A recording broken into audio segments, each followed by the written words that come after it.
Isabella just wanted to get to work without being late again. But she stumbled on the escalator and ended up in the arms of an irresistibly attractive stranger. Little did she know she had fallen right into the lap of trouble. And the mall owner. Get comfortable because romance is in the air. Isabella had always believed that destiny had a peculiar sense of humor, but she never imagined it would be so literal as to make her literally stumble into love. It was a typical Monday at Elegance Mall, one of the city's most luxurious shopping centers. The shop windows gleamed under sophisticated lighting. The mirrored marble reflected every hurried step of the visitors, and the constant buzz created an urban symphony that Isabella knew by heart. She loved working there at Sublime Cosmetics, a store that sold the most coveted beauty products among the region's socialites. That morning, however, everything went wrong. The alarm didn't go off. The shower decided warm water was optional, and the bus was exactly 20 minutes late. When she finally reached the mall, Isabella was running as if her life depended on it. And considering her manager's mood when someone was late, maybe it did. Going up the escalator 2 steps at a time, balancing her bag on her shoulder and trying not to break her neck in high heels, she checked the watch on her wrist. 15 minutes late. She took a deep breath, speeding up even more. It was exactly at that moment that her left heel decided to betray her trust. The world seemed to slow down when her foot slipped on the metal step. Isabella felt her stomach lurch as her body tilted backward, her arms flailing in the air in a desperate attempt to regain balance. Her bag flew in one direction, the lipstick she was holding in another, and she was about to become intimately acquainted with the mall floor until firm arms wrapped around her. The world returned to normal speed, but now Isabella was suspended in the air, supported against a masculine chest that exuded an expensive and enveloping cologne. Her heart raced, partly from the shock, partly from the unexpected proximity of the man who had caught her. "Careful, princess," a deep, amused voice murmured near her ear. "Escalators can be treacherous." Isabella raised her eyes and almost lost her breath again. The man holding her had honey-brown eyes that seemed to guard dangerous secrets, dark hair slightly tousled on purpose, and a smile that managed to be both charming and irritatingly presumptuous. "I was perfectly fine, thank you," she replied, trying to compose herself and ignore the heat rising in her cheeks. "And I'm not your princess." He helped her balance on her own feet, but didn't step away immediately. For a few seconds that felt eternal. They stood there too close, staring at each other. Isabella could feel the warmth emanating from his body, could see the small laugh lines around his eyes that revealed someone accustomed to smiling. "Of course you're not," he agreed, his smile widening. "A princess wouldn't have all that attitude." "Attitude?" Isabella arched an eyebrow, crossing her arms. "Sorry if I didn't melt into thanks for you doing what any decent person would do." "Any person?" He tilted his head, clearly amused. "Look around. How many other people rushed to save you?" Isabella glanced around quickly and noticed that indeed, several people had witnessed her near fall, but none had moved to help. This irritated her even more, not because they hadn't helped, but because he was right. "Maybe I didn't need to be saved," she retorted, picking up her bag from the floor and checking if nothing had broken. "Oh, of course," he said, leaning down to pick up the lipstick that had rolled a few meters ahead. "You were just testing the law of gravity." When he approached to return the lipstick, their fingers touched briefly. It was a simple contact, but it sent an electric current up Isabella's arm. She pulled her hand back quickly, pretending not to notice the spark. "Thank you," she murmured, putting the lipstick in her bag with more force than necessary. "You're welcome, rebellious princess." "Stop calling me that. How do you prefer? Damsel in distress? Beginning acrobat?" Despite herself, Isabella felt the corners of her mouth curve into a reluctant smile. There was something about him that was simultaneously exasperating and attractive. Very attractive. "I prefer Isabella," she said finally. "Isabella," he repeated as if he were trying out the name. "Beautiful. It suits you. And you are." For a moment she swore she saw something pass across his face. Hesitation? Amusement? But it was so quick she wasn't sure. "Someone who has good taste in recognizing an interesting woman," he replied, dodging the question with irritating elegance. Isabella rolled her eyes. What a cliched line. It didn't work at all.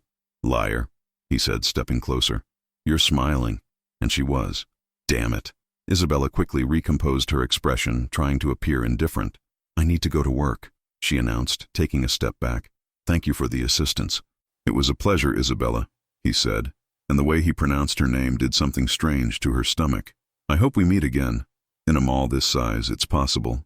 Unlikely, she replied, already walking away. Never say never, he called after her. Destiny sometimes has a sense of humor. Isabella waved without turning around, trying to ignore the feeling that his eyes were still glued to her. Only when she reached the store and took refuge behind the counter did she allow herself to sigh deeply. You arrived just in time, commented Melissa, her co-worker. The manager came by looking for you 5 minutes ago. Great, Isabella murmured, still trying to process the encounter on the escalator. But tell me, Melissa approached curiously. I saw you talking to a hottie out there. Who was he? Nobody, Isabella replied too quickly. Just a guy who helped me when I stumbled. Oh, right. Melissa didn't seem convinced. And this nobody looked like what? Like trouble, Isabella sighed, organizing the products in the display case. But even while trying to concentrate on work, she couldn't get those honey brown eyes and that irritatingly confident smile out of her head. There was something about him that affected her in a way she couldn't explain. What she didn't know was that, at that exact moment, the mysterious stranger was standing in front of the store window, watching her work with a smile that promised much more than a simple casual encounter. The game was just beginning. 3 days had passed since the escalator incident, and Isabella was beginning to believe she had imagined all that electric chemistry. Maybe it was just the shock of the fall that had intensified everything. Maybe he was just another rich playboy who enjoyed flirting with mall employees. It was a typical Wednesday afternoon at Sublime Cosmetics. Business was slow, with only a few customers browsing the products without much interest. Isabella was organizing the new perfume releases in the display case when Melissa approached, nudging her with her elbow. Issa, there's a hottie entering the store, she whispered, pretending to arrange the lipsticks, and he's coming straight for you. Isabella raised her eyes and almost dropped the perfume bottle she was holding. There he was, walking through the store with the same irritating confidence as always, wearing a navy blue dress shirt that highlighted his eyes and dress pants that seemed to have been tailored specifically for his body. Good afternoon, he said, stopping in front of the counter with that smile she couldn't decipher whether it was charming or too provocative. Good afternoon, Isabella replied, trying to keep her voice professional. Can I help you with something? Actually, yes. He approached the counter, leaning casually against it. I'm looking for a gift. For your girlfriend? The question came out before she could control it, and Isabella mentally cursed herself. He arched an eyebrow, amused. What an interesting assumption. I don't have a girlfriend, he said after a strategic pause. And you? Isabella cleared her throat. We're not talking about me. Who is the gift for? For my sister. Her birthday is tomorrow, and I'm terrible at these things. How old is she? 25. More refined taste or basic? Refined, definitely refined, he replied, but his eyes didn't leave her face. She has good taste for everything. The way he said it made Isabella feel as if they were no longer talking about his sister. She forced herself to focus on work, walking to the imported perfume section. These here are the most sought after, she explained, picking up some bottles. They have floral, woody notes, or do you prefer something more citrusy? He approached to smell the perfumes, getting too close to Isabella. His masculine cologne enveloped her again, bringing back all the sensations from the escalator encounter. This one has an interesting aroma, he commented, holding the bottle she had sprayed on her own wrist for him to smell. But instead of smelling the perfume on the paper, he gently held her wrist, bringing his nose close to her skin. The touch was quick, but enough to make Isabella's heart race. Sweet, but with personality, he murmured, his eyes fixed on hers. Perfect. The perfume, she stammered, among other things. Melissa, who was watching everything from afar, disguised a giggle. Isabella stepped away, trying to regain her professional composure. So, will you take this one? She asked, wrapping the perfume more carefully than necessary. I will, he confirmed, taking his credit card from his wallet. And maybe you can help me with something else. What would that be? Do you know any good place to have lunch around here? I'm new to the area. Isabella observed him with skepticism. He didn't seem new anywhere. He had that confidence of someone who knew every corner of the mall. There's the Japanese restaurant on the 3rd floor. The Italian one on the 2nd is also good. And where do you have lunch? In the food court, like any normal employee. How about joining me at the Japanese restaurant? He suggested, signing the receipt. You could give me menu tips, since I'm new here. I work, she replied, but with less firmness than she intended. Everyone has a lunch break. I don't have lunch with clients. Then I'll have to stop being a client, he said, putting away his card. Problem solved. You're impossible. That's what they say, he smiled, taking the bag with the perfume. But I'm also persuasive. It won't work on me. We'll see. He headed toward the exit but stopped at the door and turned around. By the way, Isabella, her name sounded like a caress in his voice. I forgot to introduce myself last time. Ethan. Ethan, she repeated, liking how the name sounded. Pleasure to officially meet you. The pleasure was mine. His smile widened. See you later, rebellious princess. And he left, leaving Isabella standing behind the counter with flushed cheeks and a racing heart. Oh my God. Melissa approached as soon as he disappeared from sight. What chemistry? Who is this guy? He said his name is Ethan, Isabella murmured, still processing the conversation. And you're not going to accept the invitation? Are you crazy? He's gorgeous, charming, and clearly interested in you. Exactly why not? Guys like that aren't really interested in store employees. It must just be fun for him. And what's the problem? You can have fun too. Isabella shook her head, returning to organize the products. But for the rest of the afternoon, she couldn't concentrate on anything else.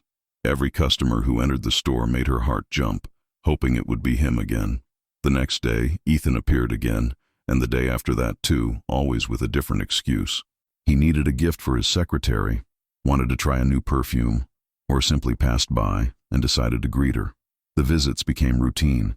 He always arrived in the middle of the afternoon when business was calmer and stayed talking with her for 20-30 minutes. They talked about everything and nothing, movies, books, places they had traveled. He had intelligent humor, asked interesting questions, and seemed genuinely curious about her opinions. You're different, he said on a Thursday, leaning against the counter as usual. Different from what? From the women I know. Come on, how many do you know? The question came out with a more jealous tone than she intended. Many, he replied honestly, but none that make me want to invent excuses to buy lipstick. Isabella laughed despite herself. You bought 3 lipsticks this week. What do you need so much lipstick for? To have reasons to come here and talk to you. His honesty caught her off guard. For a moment, they stared at each other in silence, the tension growing between them like a rope about to snap. Why? She asked quietly. Because you intrigue me, he replied, leaning a little more over the counter. Because you don't get impressed easily. Because when you really smile, it seems like the world becomes more interesting. Isabella's heart was beating so hard she was sure he could hear it. There was sincerity in his voice that left her defenseless. Ethan, have dinner with me? He interrupted without apologies, without pretending it was work. Just you and me getting to know each other. Isabella looked into his eyes and saw something she didn't expect. Vulnerability. Beneath all that confidence, there was genuine hope that she would say yes. I don't know, she sighed. This could complicate things. The best things in life usually complicate everything. He smiled. It's worth the risk. The following week, Isabella found herself waiting for Ethan's visits with an anxiety she didn't want to admit. She had even started taking more care with her appearance. Not for him, of course, just because she was feeling more confident. At least that's what she told herself every morning while choosing her outfit more carefully than usual. It was a sunny Friday when Melissa arrived at work with that expression of someone who knew something nobody else knew. She barely greeted Isabella before planting herself in front of the counter, her eyes shining with contained curiosity. I need to tell you something, she said, looking around to make sure there were no customers nearby. If it's about Jorge from the perfumery asking for my number again, I already said I'm not interested. Isabella sighed, organizing the makeup brushes. No, it's not about Jorge. Melissa shook her head impatiently.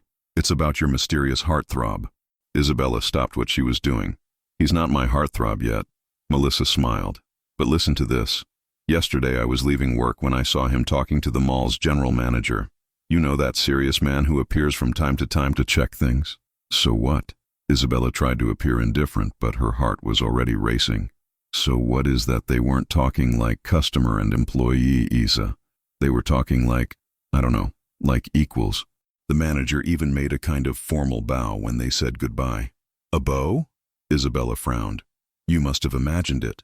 I didn't imagine anything, Melissa insisted. I got curious and decided to investigate. You know Carla from the jewelry store? I do. Her mother has worked in mall administration for 15 years. Knows everyone who's important around here. Isabella felt a chill in her stomach. There was something in Melissa's tone that indicated this conversation wasn't going to end well. And what does this have to do with Ethan? I showed her a picture of him. Melissa pulled her phone from her bag. I managed to take this one from afar when he was leaving the store the day before yesterday. On the phone screen was a slightly blurry photo of Ethan walking through the mall corridor. Even with the poor quality of the image, it was unmistakably him. "Melissa, you can't go around taking pictures of customers," Isabella protested, but her voice came out weaker than intended. "Forget the photos now." Melissa waved her hand impatiently. Carla recognized him immediately. "Do you know who your mysterious lipstick buyer is?" The silence that followed seemed to last an eternity. Isabella could hear her own heart beating in her ears. "Ethan Blackwood," Melissa said finally, and the name came out like a bomb. "Son of Richard Blackwood, owner of this entire shopping mall chain, including this one here." Isabella's world seemed to tilt on its axis.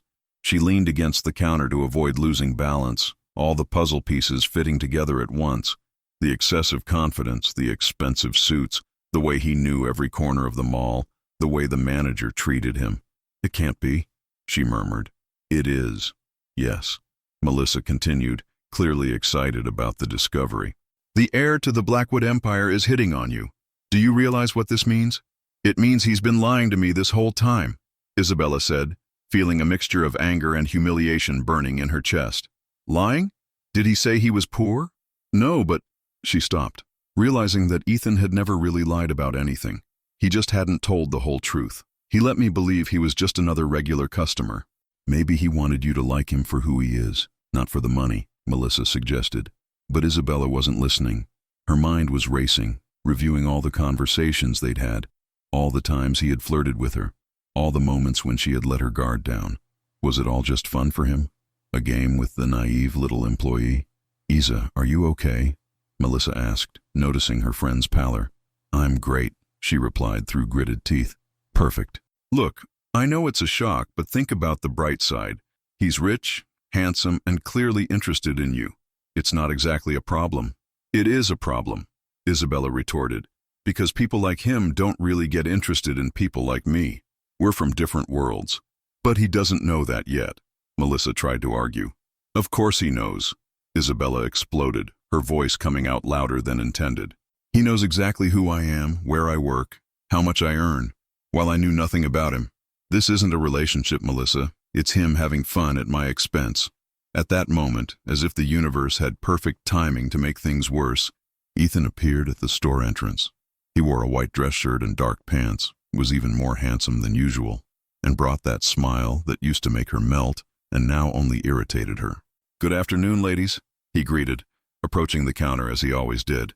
"Good afternoon, Mr. Blackwood," Isabella replied with an icy voice, emphasizing the surname. His smile faltered.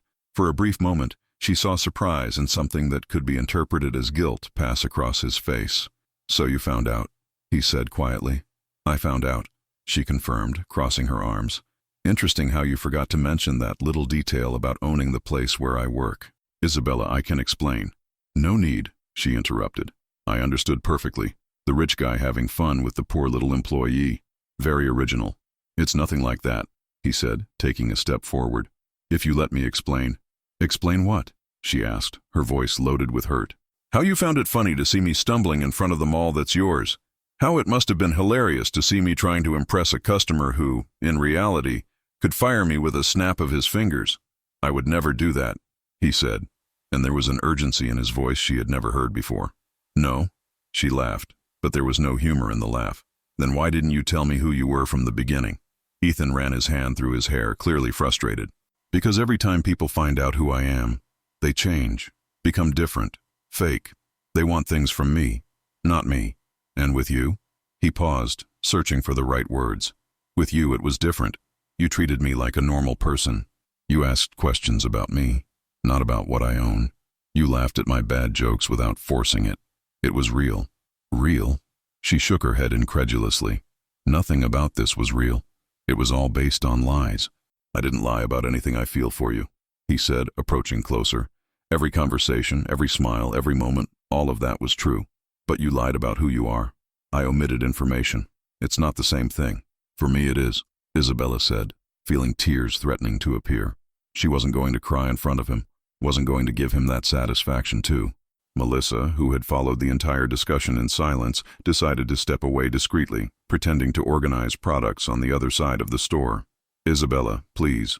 Ethan extended his hand as if to touch her, but she stepped away. "Let me take you to dinner today. We can talk about this properly." "No," she said firmly. "I don't want to have dinner with you. I don't want to talk to you. Actually, I don't want to see you in my store anymore." "Your store?" he asked, and there was a dangerous tone in his voice. "You know what I meant." "I do," he nodded slowly. "And you know I can be here whenever I want." "Of course you can," she agreed, raising her chin defiantly. "After all, you're the owner. But that doesn't mean I'm going to talk to you." They stared at each other for a long moment, the tension between them now of a completely different kind. It was no longer attraction and fun. It was hurt, wounded pride, and something neither wanted to name. "All right," Ethan said finally, "if that's how you want it to be." He turned to leave but stopped at the door. "Just so you know," he said without turning around, "I was going to tell you. Tonight at dinner, I was going to tell you everything." And then he left, leaving Isabella alone with a broken heart and an anger she didn't know exactly whom to direct at, whether at him for having omitted the truth or at herself for having allowed herself to fall in love with someone who was clearly out of her reach. 5 days had passed since the argument in the store, and Isabella was beginning to wonder if she had overreacted. Not that she would admit this to anyone, especially to Melissa, who kept reminding her that she had dismissed the city's most coveted heir. "Are you crazy?" Melissa had said for the 10th time that week. "The richest and most handsome man in the mall was at your feet, and you expelled him because of what exactly? Because he didn't come and say, 'Hi, I'm a billionaire'?" "It wasn't because of that," Isabella shot back, but her conviction was diminishing with each day that passed without seeing him, because, to her own surprise and irritation, Ethan had respected her request. He didn't appear in the store anymore, didn't casually pass through the corridor, didn't invent more excuses to buy products he clearly didn't need. He simply disappeared, and this was making her more irritated than when he insisted on appearing. That Wednesday, Isabella had one of the worst workdays of her life. It started with a hysterical customer because the lipstick shade wasn't exactly as she expected, went through an accidental spill of expensive foundation on the floor, and ended with the news that the store's sales were below the monthly target. "Everything will be fine," Melissa tried to console her as they closed the store. "Tomorrow is another day." "Easy to say," Isabella sighed, putting the key in her bag. "You don't have a manager breathing down your neck because of low sales." "Sales will improve, and who knows?" Melissa made a dramatic pause. "Maybe a special customer will appear who will buy everything in the store." "Stop daydreaming." Isabella rolled her eyes. "And stop talking about him. I already said I don't want to know about this subject anymore." They said goodbye in the parking lot, and Isabella walked alone to the bus stop.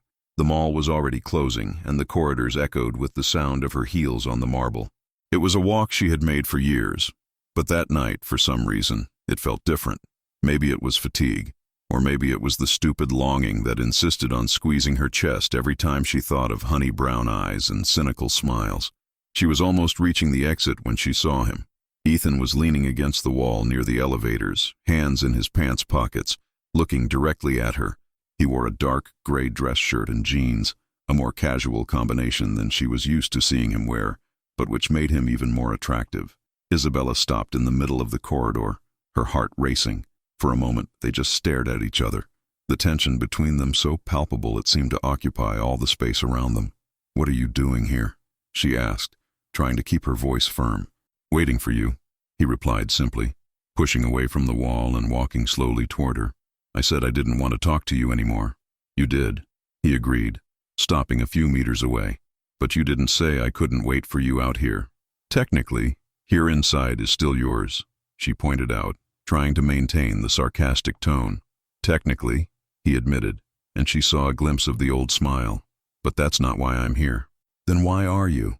Ethan ran his hand through his hair, a gesture she had already learned he made when he was nervous or frustrated. "Because I can't stop thinking about you," he said, and the raw honesty in his voice hit her like a punch to the stomach. "Because it's been 5 days since I've slept properly. Because I tried to forget, tried to convince myself it was better this way, but I can't." "Ethan, no. Let me talk," he interrupted, approaching one more step. "You were right to be angry with me. I should have told you who I was from the beginning, but you were also right about the reason why I didn't tell you. What reason? Because you're doing exactly what I feared you would do, he said, gesturing between the two of them. You're treating me like I'm a completely different person now that you know my last name. Because you are different, she exploded. You're rich, powerful, you can have any woman you want. Why the hell would you be interested in me? Because you make me laugh, he replied without hesitation. Because you're not afraid to contradict me. Because when you talk about things you like, your eyes shine in a way that leaves me breathless. Because you're intelligent, funny, and the most beautiful woman I've ever seen in my life. Isabella felt her cheeks heat up but shook her head. You could say that to anyone. I could, he admitted, but I don't. And even if I did, it wouldn't be true like it is with you. He took another step, now close enough for her to feel the heat emanating from his body. Isabella, I know we're from different worlds. I know my family, my money, all of this complicates things. But what I feel for you has nothing to do with any of that. How can I be sure? She asked, and her voice came out more vulnerable than intended. Because if it were just fun, I would have given up 5 days ago, he said, slowly raising his hand to touch her face. Because if it were a game, I wouldn't be here begging you to give me a chance. The touch of his fingers on her cheek made Isabella close her eyes involuntarily. It was soft, almost reverent, as if she were made of something precious that could break. I don't know if I can trust you, she whispered. Then let me prove it, he said, approaching even closer. Let me show you that what I feel is real. When she opened her eyes, she found his fixed on her face, studying every detail as if he were memorizing it. There was something different there, no longer the arrogant confidence from before, but a vulnerability she had never seen. Ethan, he leaned slowly, giving her time to pull away if she wanted, but Isabella didn't pull away. Instead, she raised her face toward his, closing her eyes when she felt his warm breath brush her lips. The kiss began soft, almost hesitant, like a question he was asking. But when she responded, pressing her lips against his, something exploded between them. His hands tangled in her hair, pulling her closer, while hers clung to his shirt like an anchor. The kiss deepened, 5 days of tension and longing materializing in that meeting of lips and tongues. Isabella had never been kissed like that, as if the world could end and that moment was the only thing that mattered. Ethan kissed her with an intensity that made her legs weak, one of his hands firm on her waist, the other still entwined in her hair. When they finally separated to breathe, they stayed with their foreheads touching, breathing heavily. The mall was silent around them, only the sound of both their accelerated breathing echoing in the empty corridor. Wow, she murmured, eyes still closed. Yeah, he agreed, his voice hoarse. Wow. They stayed like that for a long moment, absorbing what had happened. Isabella could feel his heart beating against her chest, could feel the masculine cologne that made her dizzy, could feel his hands trembling slightly where they touched her skin. Does this change anything? He asked quietly. Isabella opened her eyes and found him looking at her with an expression that mixed hope and fear. It changes everything, she admitted, and at the same time, it changes nothing. What does that mean? It means I'm still scared, she said honestly. It means I still don't know if this can work out, but it also means that... She paused, gathering courage. Maybe I want to find out. The smile that spread across his face was the most beautiful she had ever seen. It wasn't the confident and provocative smile from before, but something genuine and relieved. Can I take you home? He asked. Not in your expensive car, she said quickly. I'm not ready for all that ostentation yet. All right. He laughed. We can take a taxi or the bus if you prefer. You on the bus? She arched an eyebrow. That I need to see.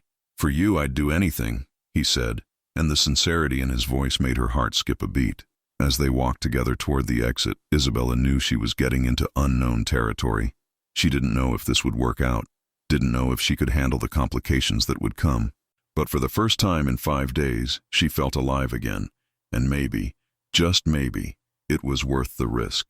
2 weeks had passed since that kiss in the mall corridor, and Isabella was living on an emotional roller coaster that she didn't know if she loved or hated.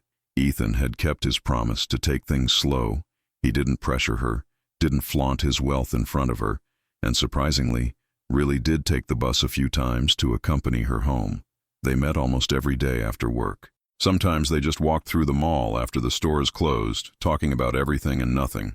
Other times they went to a simple snack bar near her house, where Ethan seemed genuinely happy eating a common hamburger while she laughed at his clumsy attempts to eat without getting dirty. "Have you never eaten at a snack bar before?" she had asked on one of these occasions, watching him try to figure out the best way to approach the giant sandwich. "Not like this," he admitted. "It was always restaurants, waiters, cloth napkins." "What a sad life," she joked, wiping a drop of sauce from his chin with the paper napkin. The simple gesture had made his eyes darken in a way that made her stomach do somersaults. It was moments like these that made Isabella begin to believe that maybe, just maybe, this could work. Ethan was making an effort to enter her world, and she was slowly lowering her defenses.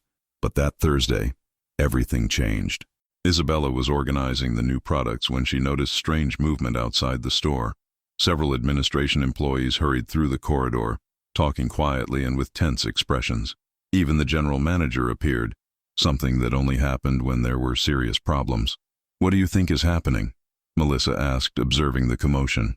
"I have no idea," Isabella murmured, but felt a tightness in her chest she couldn't explain. It was then that she saw him.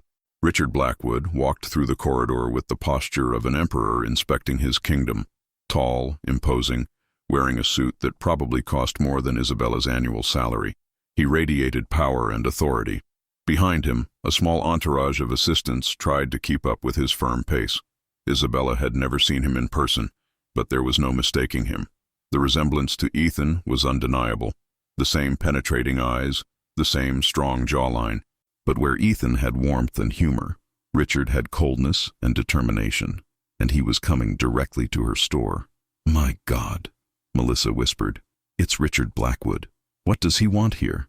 Isabella didn't answer because her heart had stopped beating. There was something in the way he looked at the store, at her, that made all her instincts scream danger. Richard stopped at the entrance of Sublime Cosmetics, dismissed the assistants with a dry gesture, and entered. The space that always seemed adequate suddenly felt tiny with his presence.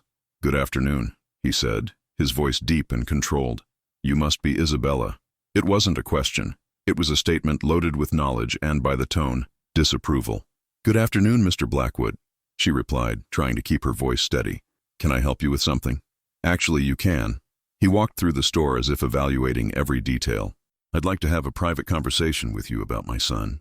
Isabella's blood froze.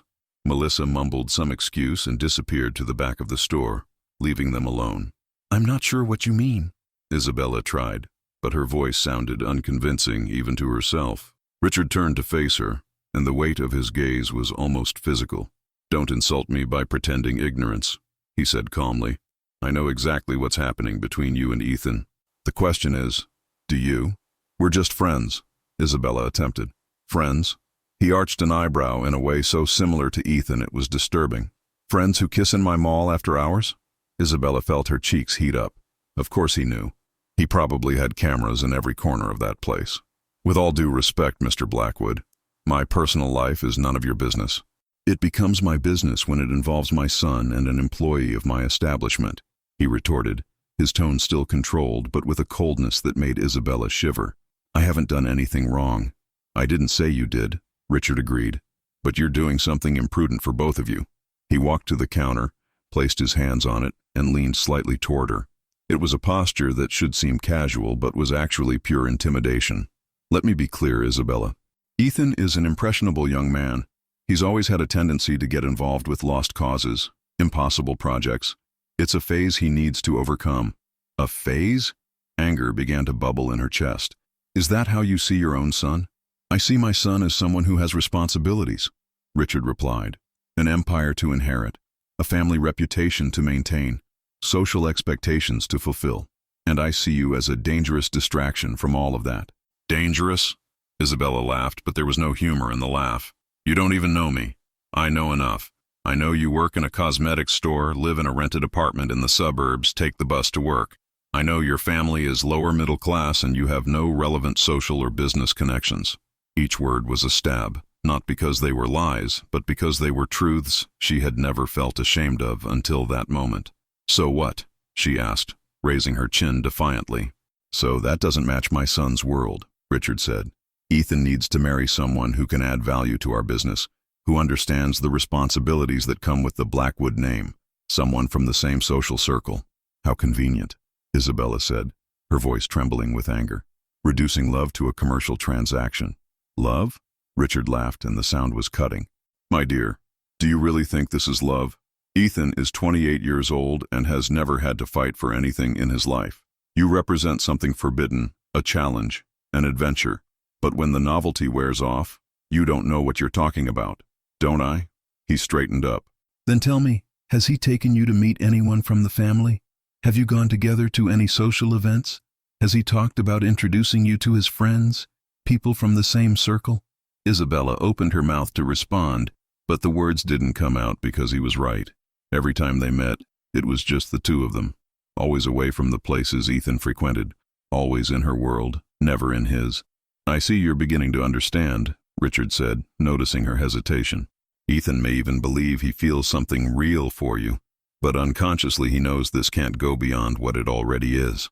That's why he keeps you hidden. He said he wants to take things slow, she murmured, more to herself than to him. Of course he did. Richard nodded. It's easier than admitting he doesn't have the courage to publicly assume a relationship he knows is inappropriate. Isabella felt tears stinging her eyes, but refused to shed them in front of that man. What do you want from me? For you to be smart, he replied. To stop this before you both get hurt even more. To allow my son to follow the path that was laid out for him. And if I refuse? Richard smiled, but there was no warmth in that smile. Then you'll discover I can be very persuasive when necessary. This store, for example, has a lease contract that expires soon. It would be a shame if it weren't renewed due to administrative issues. The threat wasn't veiled, it was direct and clear. You're blackmailing me. I'm offering an opportunity for you to make the right decision on your own, he corrected. But yes, if necessary, I'll use all resources at my disposal to protect my son from a situation that can only end badly for everyone involved. Richard walked toward the exit but stopped at the door. Think about what we discussed, Isabella, and remember, the longer this goes on, the more painful the inevitable end will be. And then he left, leaving Isabella alone with a broken heart and the bitter feeling that maybe he was right about everything. Melissa appeared a few minutes later, finding her still standing behind the counter, staring into space. Isa, what did he want? To destroy my life, Isabella replied, and her voice sounded strangely calm. And I think he succeeded. That night, when Ethan appeared to pick her up, as he did every day, Isabella observed him with different eyes. She looked for signs of what Richard had said, the hesitation, the hidden shame, the awareness that this couldn't last, and the scariest thing of all was that she found them. For 3 days, Isabella avoided Ethan. It wasn't easy. He appeared at the store as he always did, but she hid in the back, asking Melissa to serve him. He sent messages asking if everything was okay, and she responded with vague excuses about being busy. He called a few times, and she simply didn't answer. But on the 3rd day, he didn't appear. And that's when Isabella realized that maybe Richard was right about more things than she wanted to admit. The next morning, a Friday, she was reorganizing the display products when she saw him approaching. But there was something different about him. Ethan walked with less confidence, his shoulders slightly hunched, and when he entered the store, he didn't bring that smile that always made her melt. We need to talk, he said without preambles. I'm working, she replied without looking at him. Isabella, please. There was something in his voice that made her finally face him. I know my father was here. Her blood froze. How do you know? Because he came to me afterward. Because he told me about your conversation. He ran his hand through his hair in a frustrated gesture. Because I should have imagined he would do this. Isabella dropped the product she was holding and turned completely toward him. And you came here to do what? Tell me he was right? That this was all a mistake from the beginning? No, Ethan replied firmly. I came to tell you he was wrong. About everything. Was he? She crossed her arms. Then why did you disappear for 3 days? Why didn't you look for me when you found out he had threatened me? Because... He hesitated, and in that hesitation, Isabella saw the confirmation of all her fears. Because you had doubts, she completed, her voice loaded with hurt. Because a part of you wondered if he wasn't right. That's not... It was, yes, she exploded, all the anger and frustration of the last few days overflowing. You disappeared because for the first time someone put into words what you already knew deep down. That this can't work, that we're from different worlds, that I don't fit into your life. Isabella, that's not true, isn't it? She laughed bitterly. Then tell me, When were you going to introduce me to your family? When were we going to go out together somewhere your friends could see us? When were you going to stop hiding me like I was a dirty secret? Ethan looked like he had been slapped. For a long moment he was silent. And in that silence Isabella found all the answers she needed. That was it, wasn't it? She murmured, feeling tears threatening to fall. I was just an adventure, fun until you found someone suitable for your world. No, he said, taking a step toward her. It wasn't that. I wanted to protect you. Protect me? She shook her head incredulously. Protect me from what? From my world? From my family? From people who can be cruel and prejudiced? I wanted us to have time to solidify before facing all of that. How convenient, Isabella said, echoing the words she had used with Richard, using protection as an excuse for cowardice. The word hit Ethan like a slap. She saw the hurt pass across his face, followed by something that seemed to be a painful revelation. You're right, he said quietly. I am a coward. Ethan. No, he interrupted. You're right. I was scared. Scared of how my family would react. Scared of how this would affect business. Scared of... He paused. Scared you'd realize that maybe I'm not worth all the drama that comes with me. Isabella felt part of her anger dissipating, replaced by deep sadness. And now? She asked. What's changed? What changed is that I spent 3 days without you, and they were the worst 3 days of my life, he replied, approaching closer. What changed is that I realized I'd rather face my father, my family, the whole world, than lose you. Pretty words, she said, but her voice had lost part of its coldness. But what about when things get really difficult? When your father pushes harder? When you realize that choosing me means giving up everything you've always had? I won't give up everything, Ethan said, stopping right in front of her. I'll fight for what matters, and you matter, Isabella. More than any company, any inheritance, any expectation my father has. How can I trust that? In response, Ethan took his phone from his pocket and dialed a number. He put it on speaker before she could protest. Ethan, Richard's voice echoed through the small store space. I thought you were going to come to the office today so we could talk. I'm talking now, Dad, Ethan replied, his eyes fixed on Isabella's. And I want to make one thing very clear. Ethan, if this is about that girl, it's about Isabella, yes. The woman I love and intend to stay with, whether you like it or not. The silence on the other end of the line was deafening. Isabella felt her heart stop beating when he said he loved her. It was the first time he had used that word. Ethan, Richard's voice was dangerously calm. I think you'd better think carefully about what you're saying. I already thought about it, Ethan replied. I thought a lot, and my decision is this. Isabella is the woman I choose. If you can't accept that, then we'll have a problem. But I won't give her up. You're making a mistake that could cost you your inheritance, Richard threatened. Then let it cost, Ethan said without hesitation. I can build my own life, my own company. I can work for others, but I can't build another heart, another love like this. Isabella felt tears finally overflowing, but now they were tears of a completely different emotion. Ethan, Richard began, but was interrupted.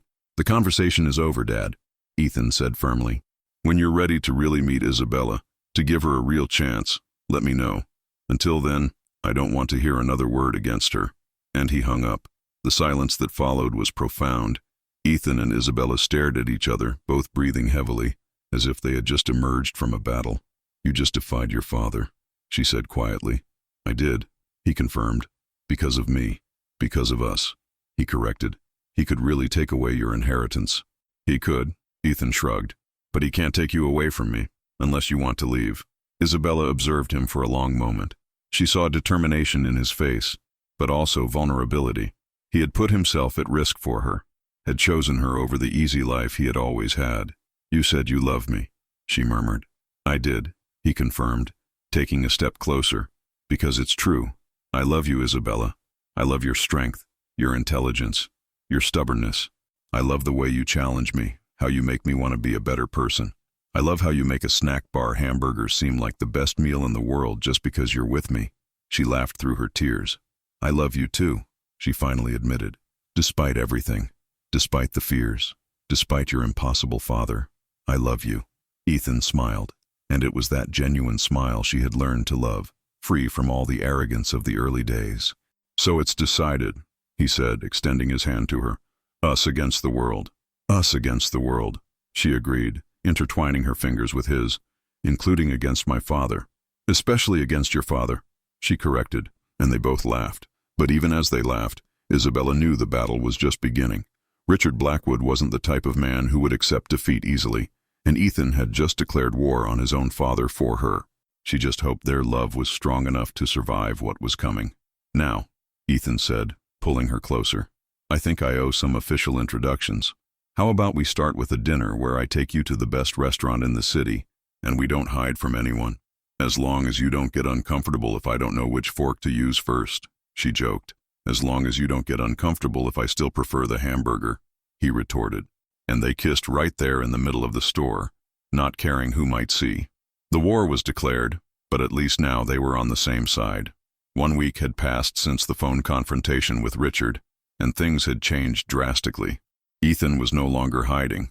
He appeared at the store every day, took Isabella to lunch at the mall's own restaurants, and they walked hand in hand through the corridors as if it were the most natural thing in the world.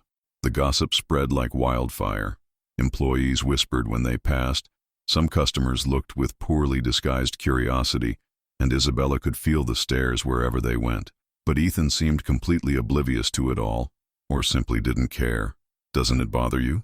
She asked on a Tuesday when they left the Japanese restaurant on the 3rd floor, and she noticed several people watching them. What? People looking? The comments?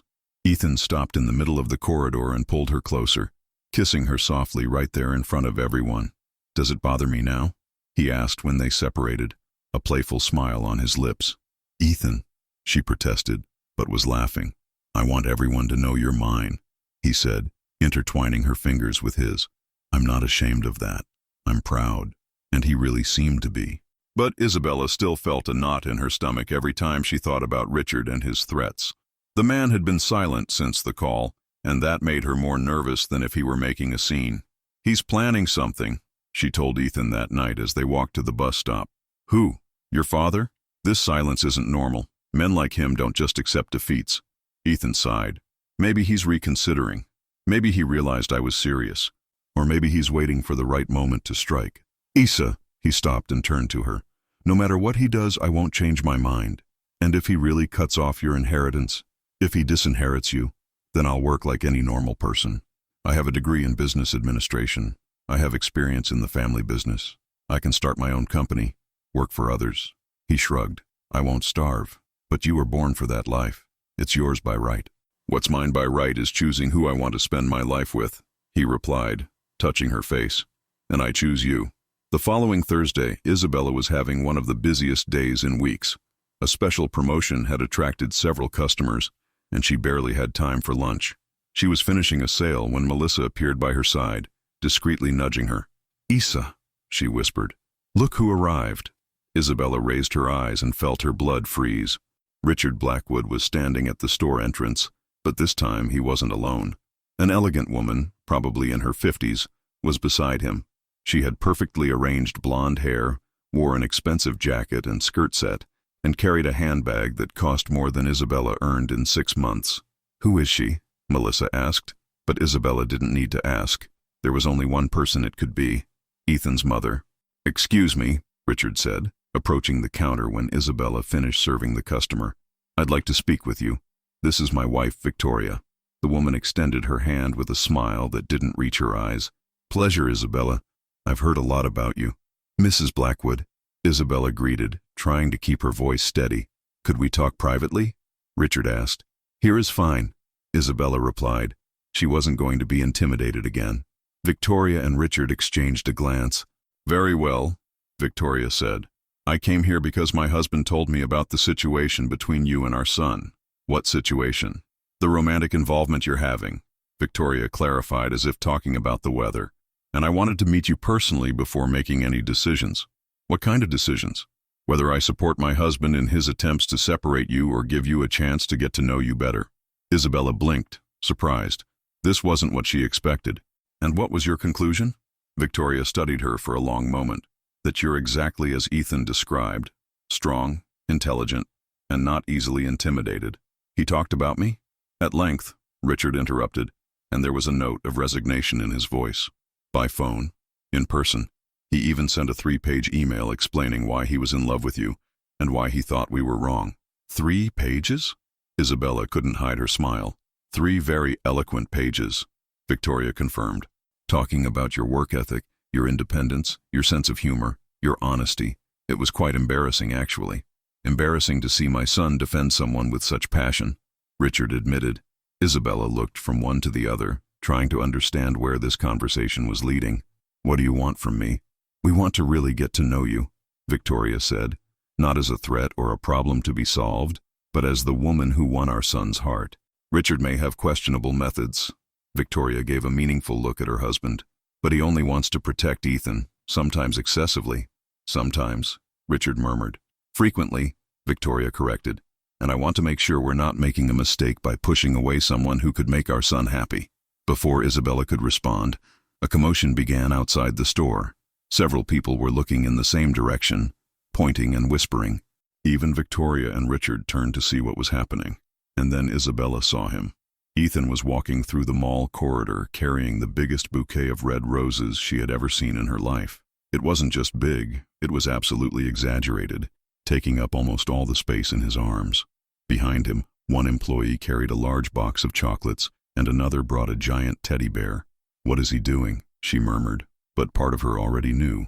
Ethan stopped right in front of the store, completely ignoring the crowd that had formed around him and his parents' presence. His eyes were fixed only on Isabella. "Isabella Santos," he said, loud enough for everyone to hear. "I want everyone in this mall to know that I am completely, hopelessly in love with you." "Ethan, what are you doing?" she asked, but was laughing and crying at the same time. "I'm redeeming myself for being an idiot," he replied, entering the store with all the romantic paraphernalia. "I'm proving I'm not ashamed of you, that I don't want to hide you, that I want to shout to the whole world that you're the woman of my life." The store was now packed with curious onlookers. Mall employees, customers, and even some neighboring store owners had come to see the spectacle. "Isabella," he continued, placing the flowers on the counter, "I know I made mistakes. I know I took too long to have the courage to publicly assume what I feel, but I want to spend the rest of my life making up for it." "Ethan, let me finish," he interrupted, taking her hands. "I want to take you to meet all my friends. I want to introduce you at every social event, every business dinner, every family gathering. I want you to know every corner of my world because I want you to be part of it, not as a visitor, but as the owner." The crowd around was completely silent, absorbing every word. "And if your parents don't approve?" she asked, glancing quickly at Victoria and Richard. "Then they'll have to get used to it," Ethan replied without hesitation. "Because you're not going anywhere." It was then that Victoria stepped forward. "Actually," she said, her voice clear in the store's silence, "I think I'm already getting used to it." Ethan turned, surprised to see his parents there. "Mom, Dad, what are you doing here?" "Meeting our future daughter-in-law," Victoria replied with a genuine smile. Ethan's jaw dropped. "Future daughter-in-law? Well," Richard cleared his throat, "if you're going to insist on marrying her anyway, I'd prefer it to be with our blessing." "Wait," Isabella intervened. "Nobody mentioned marriage here." Ethan turned to her with a smile that could light up the entire mall. "Not yet," he said, "but now that my parents approve," he knelt right there in the middle of the crowded store, taking a small box from his pocket. "Ethan," Isabella gasped. "Isabella Santos," he said, opening the box to reveal a ring that sparkled under the store lights. "Will you marry me and make me the happiest man in all floors of this mall?" The crowd held its breath. Melissa was crying openly. Victoria had her hands on her chest. Even Richard seemed emotional. "You're crazy," Isabella said, smiling through her tears. "Completely," he confirmed. "Crazy about you." "Yes," she said finally. "Yes, I accept." The mall exploded in applause when Ethan kissed her, still kneeling, with the ring shining on her finger. It was exaggerated, it was public, it was everything she thought she didn't want. And it was perfect. When they finally separated, Ethan stood up and pulled her into a hug that lifted her off the ground. "I love you," he murmured in her ear. "I love you too," she replied. "Even if you are completely dramatic." "I learned from the best," he laughed, and she knew he was referring to the fall on the escalator that had started it all. On the other side of the store, Victoria nudged her husband. "Admit it," she said. "You like her." Richard watched his son and future daughter-in-law, who were now laughing and crying at the same time. "Yes," he finally admitted. "I think I do." Some 2 weeks had passed since the most public marriage proposal in Elegance Mall's history. and Isabella was still getting used to the new reality. The ring on her finger caught the light with every movement, constantly reminding her that she wasn't dreaming. News of the engagement had spread like wildfire. Social newspapers published photos of the moment, calling it the romance of the century between different worlds. Social media buzzed with comments, some adorable, others not so much. But Isabella discovered she didn't care about others' opinions when she had Ethan by her side. "Nervous?" Melissa asked that Friday, adjusting an imaginary tie around her friend's neck. "Terrified," Isabella admitted. "It's Richard Blackwood. Even though he approved the engagement, he's still intimidating." Victoria had suggested a formal lunch to officially welcome Isabella into the family. It wasn't mandatory, but it was a Blackwood tradition, and Ethan had explained that it would be important to definitively seal his father's approval. "You'll be fine," Melissa encouraged her. "He already likes you, he just doesn't know it yet." The chosen restaurant was the most elegant in the city, the kind of place Isabella had never set foot in. When she arrived accompanied by Ethan, she was greeted by a maitre d' who practically bowed before them. "Reserved table for Mr. Blackwood," Ethan said, and they were immediately escorted to a private room. Richard and Victoria were already there, talking quietly. Richard wore an impeccable suit, and Victoria was stunning in a navy blue dress. When they saw Isabella enter, both stood up. "Isabella," Victoria smiled warmly, kissing her on both cheeks. "You look beautiful. Thank you for accepting our invitation," Richard said, and his formality was softer than the first time they met. For the first 20 minutes, the conversation was polite and superficial. They talked about the weather, the restaurant, general comments about the mall. Isabella gradually began to relax, realizing that Richard wasn't trying to test or intimidate her. It was when the main course arrived that the conversation took a more personal turn. "Tell me about your family," Richard said, cutting his steak with surgical precision. "My parents live in the countryside," Isabella replied. "My father works in a factory.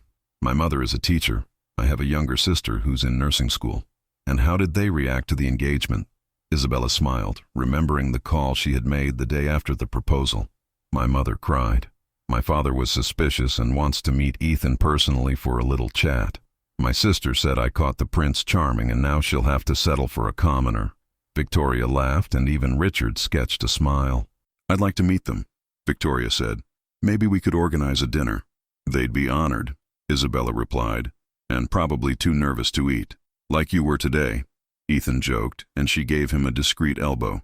"And your plans for the future?" Richard asked. "Do you intend to continue working?" "Of course," Isabella replied without hesitation. "I love my job.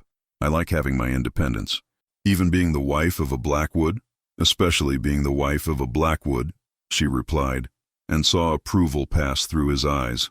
"And if there are conflicts between your career and the family's social obligations, then we'll talk and find a balance," she said. "I don't intend to become a trophy wife, but I also understand that marrying Ethan means accepting certain responsibilities." Richard nodded slowly. "You know," he said, putting down his utensils, "when Ethan first told me about you, I thought it was just a phase, a young rebel's whim." "Richard," Victoria murmured in a warning tone. "No, let me speak," he continued. "I was wrong. Completely wrong." Isabella blinked, surprised. "I was," he confirmed. "I spent the last few weeks watching my son, and you know what I saw? I saw a man who found his purpose, someone who's motivated, happy, determined, something I hadn't seen in him for years." "Dad," Ethan said quietly. "And you?" Richard turned to Isabella. "Didn't just win his heart, you won his respect, and that's rare." "Mr. Blackwood." "Richard," he corrected, "and I want to apologize for the way I treated you the first time we met, for the threats, the blackmail. It was inappropriate and unfair. You were protecting your son," Isabella said diplomatically. "I was trying to control my son," he corrected. "There's a difference. And I realized I don't need to protect him from you. I need to thank you for appearing in his life." Victoria was smiling proudly at her husband, and Ethan seemed to be trying not to cry. "So," Richard continued, "I'd like to formally withdraw all objections to your relationship and give my official blessing to the marriage." "Thank you," Isabella said, feeling enormous relief. "That means a lot to me." "And to me?" Richard raised his wine glass. "A toast to Isabella, who managed to do something that neither I nor Victoria could do in years, make our son truly smile." Everyone raised their glasses, and Isabella felt intense emotion taking hold of her. She had found not only the love of her life, but a family that, despite initial setbacks, was willing to accept her. Now, Victoria said after they toasted, we need to talk about the wedding. When are you thinking of having the ceremony? We haven't decided yet, Ethan replied. And where? Richard asked. I can suggest some places. Actually, Isabella interrupted, a crazy idea passing through her head. I already know where I want it to be. Where? Everyone asked at the same time. At the mall, she said, and saw surprised expressions around the table. That's where we met. That's where it all began. At the mall? Victoria repeated, as if she wasn't sure she had heard correctly. Why not? Ethan said, his eyes shining. We could decorate the central atrium, use the escalator as, I don't know, an alternative altar? You two are crazy, Richard said, but laughing. Completely crazy. Yeah, Isabella agreed, but that's how we like it. A few hours later, they said goodbye outside the restaurant. Victoria hugged Isabella warmly, whispering in her ear that she was happy to gain a daughter.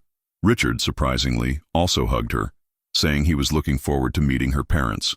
Shall we take a walk through the mall? Ethan suggested when they were alone. To celebrate. Let's, she agreed. They walked hand in hand through the familiar corridors, watching the stores that were already closing. It was strange to think about how everything had changed since that first day when she had stumbled on the escalator. What are you thinking about? Ethan asked. About how life is funny, she replied. If I hadn't been late that day, if I hadn't run up the escalator, if I hadn't stumbled. But you stumbled, he interrupted, and fell into my arms. Literally. And you never let me go. And I never will. They stopped exactly where it all began. The escalator was empty, the mall lights creating an almost magical atmosphere. You know, Ethan said, a mischievous expression on his face. I have an idea. What kind of idea?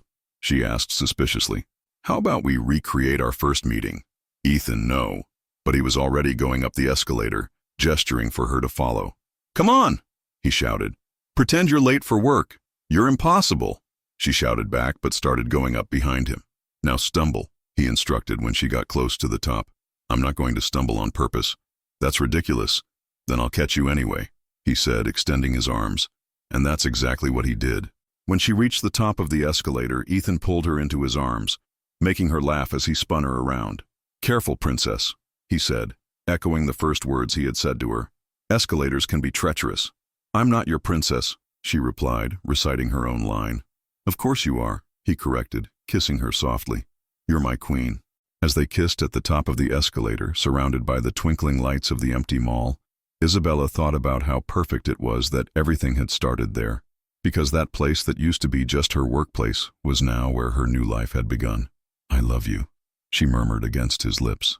I love you more, he replied. Impossible. Probable. Ethan? Thank you for catching me when I fell. Thank you for stumbling, he replied.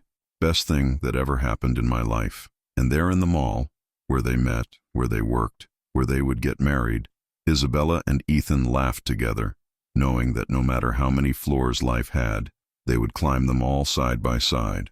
Love had conquered all floors, exactly as it should always be. The end. And so we conclude another story. If you enjoyed it, please leave a like, subscribe to the channel, and activate the bell so you don't miss the next romances. And for me to know you made it this far, comment a little flower or star in the comments below. I'd love to know who followed this story to the end. Thank you very much for your time. God bless, and see you next time.